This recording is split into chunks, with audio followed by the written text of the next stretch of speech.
보십시다.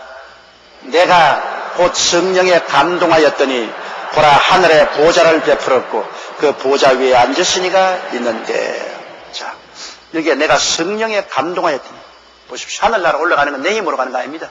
성령에 감동해서 올라가는 것입니다.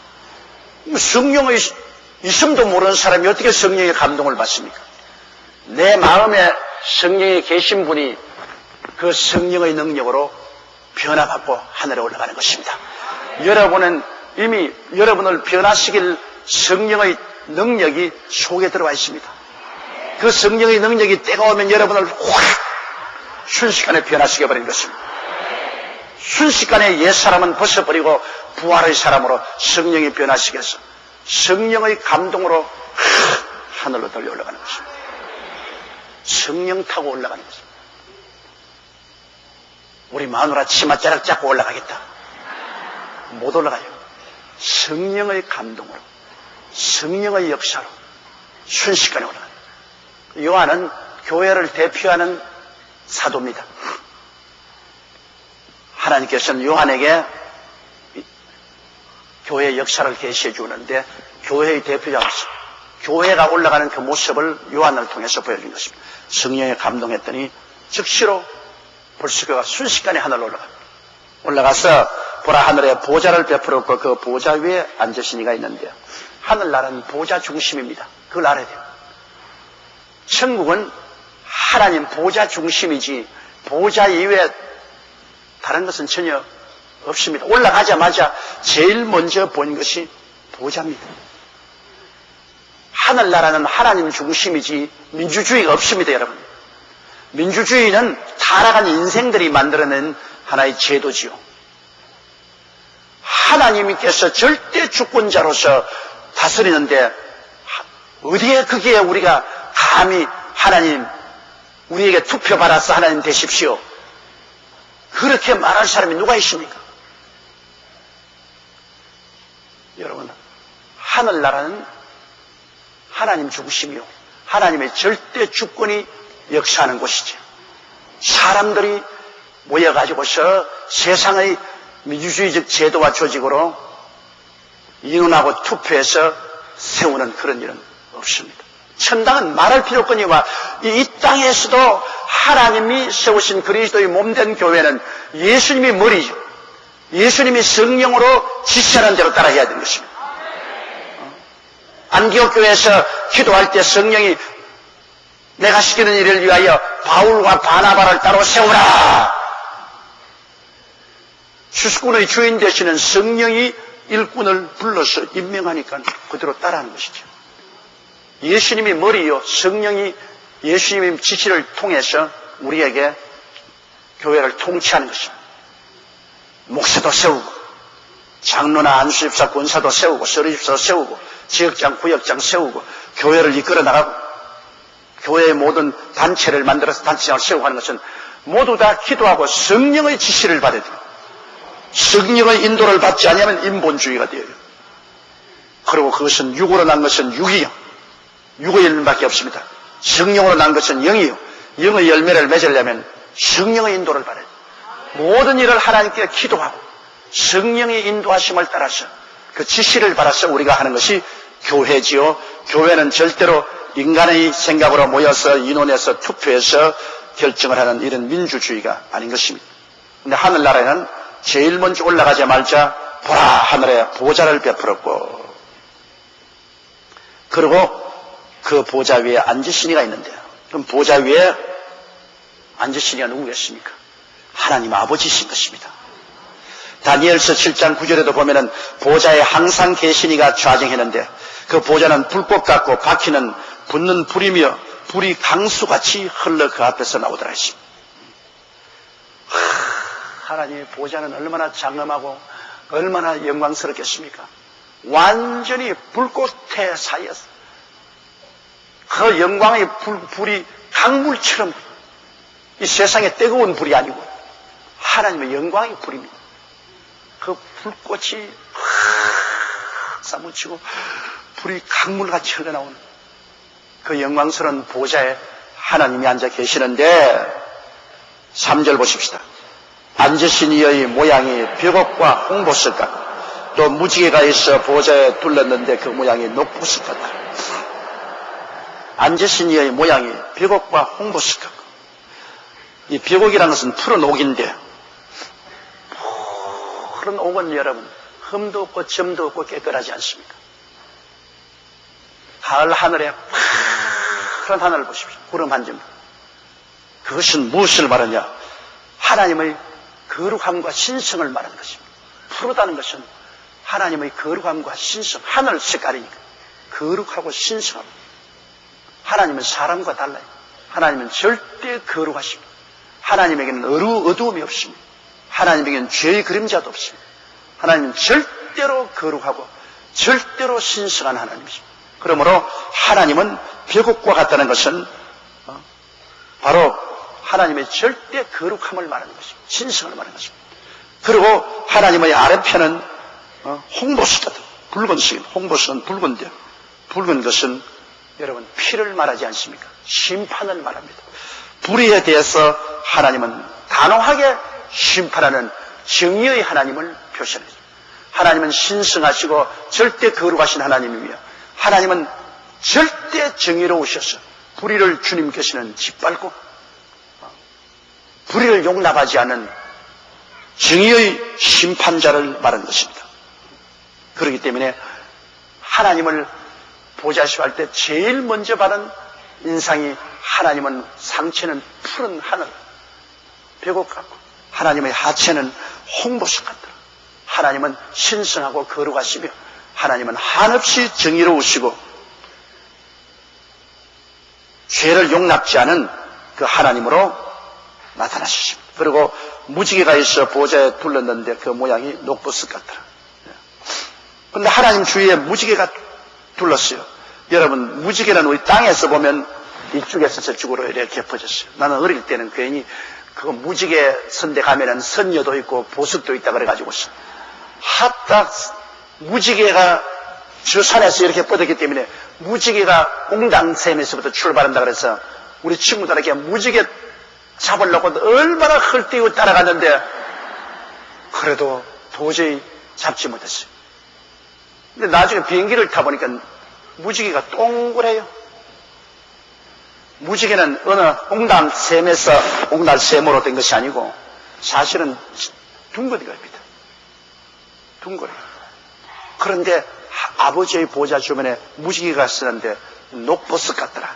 그 무지개를 올라가자마자 제일 먼저 본 것은, 먼저 하늘로 올라간 사람에게는 이제 심판이 끝났다는 것입니다. 여러분, 노아 홍수 때 하나님께서 무지개를 보이면서 다시는 홍수로서 이 세상을 심판하지 않겠다는 약속을 했잖아요. 평화의 상징인 것입니다. 이제는 심판하지 않겠다. 근데 하늘에 올라가자마자 하나님 보좌 뒤에 무지개가 이렇게 쓰는 것은 너희들은 이제 심판을 받지 않는다 그 말인 것입니다. 너희는 환난을 받지 않고 환난을 피해서 이제는 평화로운 세계와 하나님의 언약을 표시합니다. 다시는 심판이 없다. 그리고 무지개가 녹색인 것은 여러분 산에 가면 나무들이 전부 초록색 아닙니까? 초록색. 겨울에 가보십시오. 앙상한 나무가지들이 확 있다가 봄이 되면 초록으로 확 넘치는 것은 생명이 넘치는 것을 말하는 것입니다. 이제는 심판은 끝났고 너에게 생명을 얻되 넘치게 얻게 하여 주겠다. 진짜로 좋은 시대로 들어가는 겁니다. 하나님께서 이제 심판을 너희들은 면하고 천국에 들어왔으니 이제는 있는 것은 생명으로 넘치게 하는 하나님의 언약을 이루어 주시겠다. 거룩한 하나님, 공의로우신 하나님이 심판에서 우리를 옮겨주시고 우리에게 생명을 넘치게 해주겠다는 그 약속을 보좌를 통해서 우리에게 보여주시는 것입니다. 4절요. 또 보좌에 둘려 24 보좌들이 있고 그 보좌들 위에 24 장로들이 흰옷을 입고 머리에 금 면류관을 쓰고 있더라. 자, 24 장로. 24장로가 흰옷을 입고 금 면류관을 쓰고 있더라. 이것이 그럼 누구냐? 여러분, 면류관은 천사들에게는 하나님이 금 면류관을 주겠다고 약속하지 않았습니다. 이기는 그에게는 하나님이 면류관을 주겠다고 했는데 이 금 면류관을 쓰고 흰 세마포 옷을 입고 앉아있는 분은 부활한 사람을 대표하는 거죠. 24장로면 여기 보면 구약시대 12지파, 신약시대 12사도로서 구약의 성도와 신약의 성도가 구원받아 올라온 것을 대표를 하는 것이 아닙니까? 성경에 보면은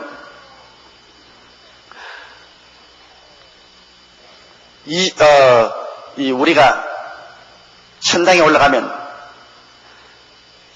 12진주문이 있는데 그 기초석마다 12사도의 이름이 기록되어 있고 또 진주문 문설주마다 12지파 이름이 기록되어 있습니다.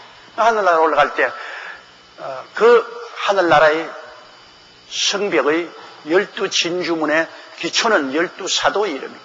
그 기둥에는 12지파의 이름이 기록되어 있습니다. 그러므로 구약과 신약의 성도들을 총대표하는 것입니다. 구약에서 그리스도의 오심을 믿고 기다린 모든 성도들을 총대표하고 신약의 예수 그리스도의 보혈을 믿고 구원받은 사람들을 총대표하는 것이 24장로인 것입니다. 그러므로 이 사람들은 하나님의 선민을 총대표하는 것입니다. 구약의 이스라엘을 대표하고 신약의 영적 이스라엘을 대표하는 24장로가 하나님의 보좌 주위에 앉아있는 것입니다. 이것은 벌써 구원받은 사람들이 모두 다 천국에 올라와서 있는 것을 보여주는 것입니다. 그런데 여기에 금면류관을 쓰고 있다는 것은 이미 하나님이 천국에 올라가면 상급 심판을 하신 것입니다. 천국에 올라가면 여러분 천당 지옥 가는 심판이 아니라 우리 성도들은 올라가자 말자 곧장 상급 심판을 받습니다. 우리가 부활해서 올라가지만은 올라가자 말자 하나님께서는 면류관을 주는데 생명의 면류관이 있는가 하면 영광의 면류관이 있고 그리고 또 시들지 않는 면류관이 있고 그런 여러 가지 의의 면류관도 있고 주님께서 우리 상급대로 면류관을 주십니다. 그럼 우리 하나님 앞에 설 때 우리가 모두 다 면류관을 쓰고 있었습니다. 제일 좋은 면류관이 생명의 면류관인데 그는 순교자들만이 갖습니다. 순교한 사람들, 순교자들이 생명의 면류관. 그 다음에 영광의 면류관은 주의 사역을 한 사람, 주의 종이나 우리 지역장, 구역장이나 영혼들을 위해서 열심히 전도하고 영혼을 구원한 사람은 영광의 면류관을 받습니다. 우리 교회가 이제 중교구 제도를 하니까 이제는 지역장, 구역장들이 옛날에 전도사님 역할을 다 해야 됩니다. 요사이 중국교구 제도를 하니까 구역장, 지역장들이 뭐 교구 사무실에 가도 반갑게 맞이해줄 주의 종도 없고 외롭고 쓸쓸하다 그런 말을 많이 하는데 이제 지역장, 구역장이 어른이 돼야지 무슨 어린아이처럼 전도사에게 위로받고 격려받고 할 처지에 있습니까? 여의도 순복음교회 이렇게 오래 연단받은 지역장, 구역. 이제는 위로받으려고 하지 말고 위로해주는 사람이 돼야 되는 것입니다. 이제 지역장, 구역장 여러분들은 어른이요. 어린아이들이 아니요. 누구에게 위로받고 격려받고 할 때가 아니에요. 여러분은 다 이제는 지역장, 구역장은 영혼들을 인도하고 먹이는 선생들이 된 것입니다. 여러분들이 옛날에 전도사님 역할을 하게 됩니다. 그래서 중교구로 만드는 것은 이제 성도들이 장성해서 많은 영혼을 구원하고 먹이는 역할을 해요. 내가 위로받으려고 하지 말고 위로해주고 내가 기도받으려고 하지 말고 기도해주고 내가 인도받으려고 하지 말고 인도해주는 장성한 분량에 들어가 있는 거죠. 그래야 면류관을 받죠. 영광의 면류관. 우리 여의도 순복음교회 지역장, 구역장은 이제는 홀로 서기로 뚝 있어야 되는 것입니다. 그래서 구태여 주의 종들에게 모든 것을 의지하고 손에 끌려서 다니지 말고 스스로 서가지고서 당당한 이제는 젖을 먹는 사람이 아니라 굳은 음식을 먹는 선생이 되어서 약물을 이끌어가는 그런 지도자가 되어야 되는 것입니다. 이래서 우리 천당 갈 때 전부 다 영광의 면류관 받았어야 돼요. 너는 많은 약물을 인도하고 많은 약물을 먹였으니 너는 영광의 면류관을 받아라. 주를 중심으로 섬기고 의롭게 사는 사람은 의의 면류관을 받고 아무것도 못하고 턱걸이 위로 올라간 사람은 시들지 않는 면류관. 겨우 시들지 않는 면류관. 하늘나라 그때 올라가서 보좌 앞에 우리가 설 때 장엄합니다, 여러분. 전부 면류관을 받고 그대로 분류되는 거예요. 생명의 면류관을 쓴 사람은 저쪽에 제일 앞에 서고, 그 다음 영광의 면류관 받은 사람은 그 다음에 서고, 그 다음 의의 면류관 받은 사람은 그 다음에 서고, 시들지 않는 면류관 받은 사람은 제일 뒤에 서고, 쫙 반열대로 갈라지는 겁니다. 그리고 천국에 가서 우리가 읽는 처소도 하나님의 보좌를 중심으로 해서 가장 생명의 면류관을 받은 사람들이 가장 가차이에 장엄하게 있고, 그 다음에는 영광의 면류관 쫙 뻗어나가가지고서 나중에 천국 말죽거리에 가면은 시들지 않는 면류관을 받은 사람들이 그게 있어. 천국이 좋기야 좋지요. 다 천국이죠. 그러나 주님이 바울 선생을 통해 성경에 말했습니다. 해의 영광이 다르고 별의 영광이 다르고 달의 영광이 다르고 별과 별의 영광이 다르고 다 천당했지만은 영광이 달라요. 그리고 하나님께로부터 누리는 그 큰 기쁨과 만족도가 그 영광에 따라서 다른 것입니다. 어린애들은 사탕 과자 하나만 줘도 좋다고 했지만 어른 보고 사탕 하나 줘가 좋아하는 사람 어디 있어요? 어른은 사탕보다도 값비싼 옷을 주면 좋아할 것이고, 요새 옷 때문에 큰 사건이 벌어졌지만, 그 다음 좀 더 나은 사람은 옷 줘가지고 좋아하잖아요. 현찰을 주면 좋아하지. 그 누리는 용량이 달라요. 그러므로 시들지 않은 면류관 받은 사람은 조그마한 영광 받아도 좋다고 활짝활짝 뛰지만은, 그러나 영광의 면류관 받은 사람은 하나님께로부터 누리는 기쁨과 만족이 훨씬 더 큰 것입니다. 여러분께서 나와 지역장식이고 구약장식에서 이렇게 고생식이냐 그런 말 하지 마십시오. 나중에 가서 큰 영광 받으라고 그렇게 하는 겁니다. 누가 뭐 자원에서 지역장되고 구역장 됩니까? 그것도 다 성령이 인도해서 여러분에게 지역장이나 구역장 시켰는데, 그 직분을 받았으면 영광스럽게 열심히 일해서 여러분의 면류관을 뺏기지 말아야죠. 면류관을 얻을 수 있는 자격을 얻었는데요. 얼마나 좋은 자격입니까? 그 자격을 충실히 다해야 면류관을 받죠. 직분만 받고 자격을 다하지 못하면 그건 면류관을 못 받죠. 이러므로 우리가 다 하나님의 보좌 앞에 모여서 면류관을 받고, 그리고 우리의 대표들이 하나님 보좌 주위에 둘러서고 하늘나라가 이제 이루어진 것입니다. 하나님은 만왕의 왕 만주의 주가 되시고 12지파의 대표와 12사도들이 하나님의 주에 옹의하고 우리는 하나님의 백성으로서 하늘나라가 이제는 완성이 된 것입니다. 얼마나 기쁘고 장엄한, 너무나 놀라운 거죠. 우리가 나중에 덜려 올라가면 제가 오늘 설명한 이것을 여러분이 실제로 체험하게 되실 것입니다. 그 다음 5절요. 보좌로부터 번개와 음성과 내성이 나고 보좌 앞에 7등불을 켠 것이 있으니 이는 하나님의 7영이라.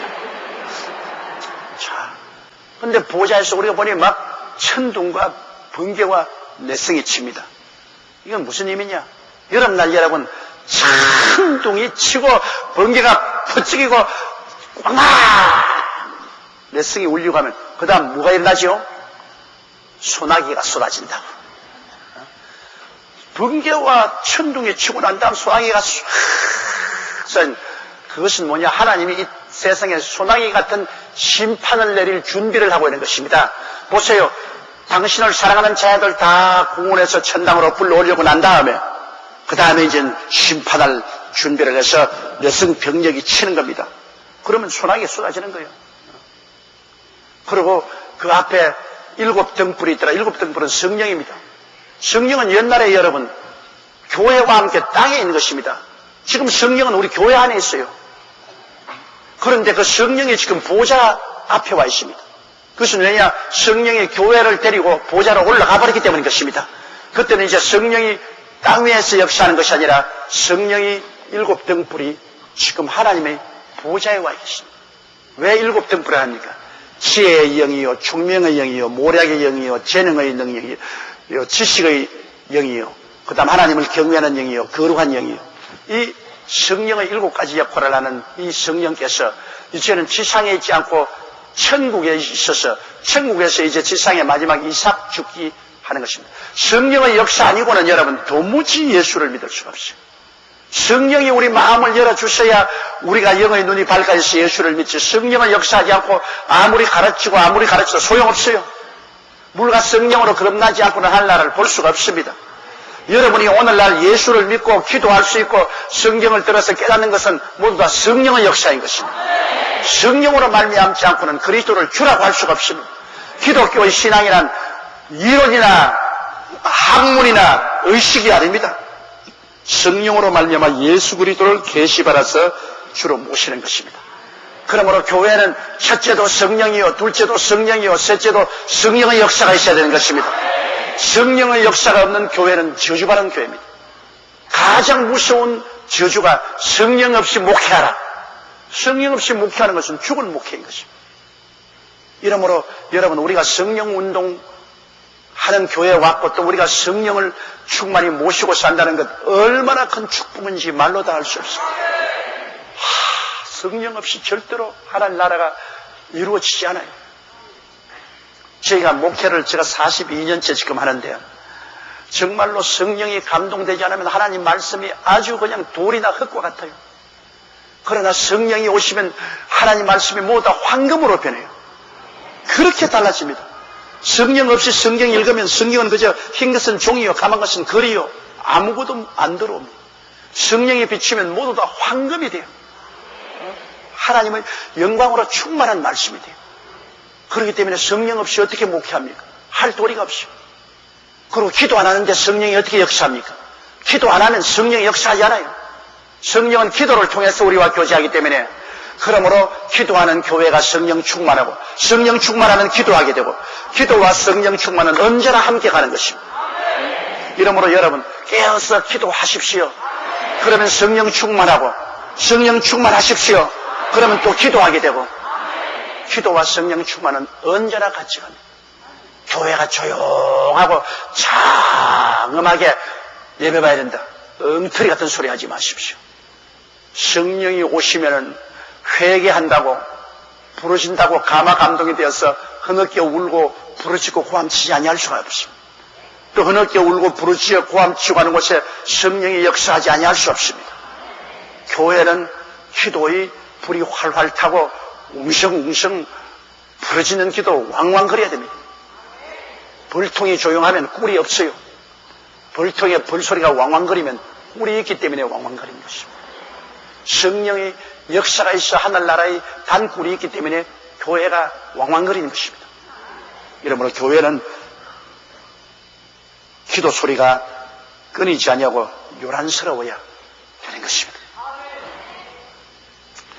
그래서 하나님의 일곱의 영 성령이 이제는 지상에 있지 않고 천국에 올라와서 성도들과 함께 올라와서 보좌 앞에 성령이 계신 것입니다.